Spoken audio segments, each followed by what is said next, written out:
Hello everyone! Mini vlog content creator from Bicol. Halina't samahan niyo na naman ako dito sa aking mini vlog. Magluluto nga pala ako dito ng crabs na kung tawagin nga ay alien crabs daw yan. At sasabayin ko na nga rin lang magluto ng pusit. Bali 5 peraso lang naman yung pusit na maliliit. Dahil nga sa totoo lang ay bibihira lang naman talaga may magdala niyan sa amin. Dahil nga karamihan nga isda ang dinadala dito sa amin. Bali ang recipe ko nga dyan ay prito at ititimpla ko lang siya sa crispy fry.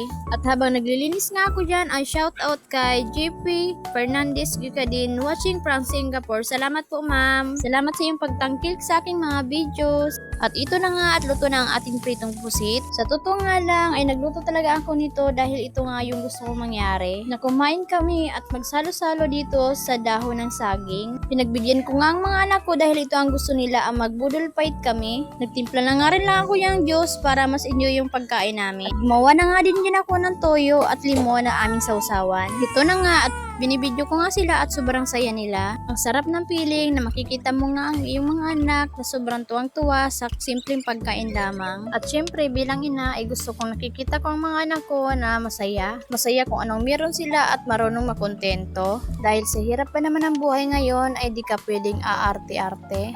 Lalo naman kung wala ka talagang maibubuga.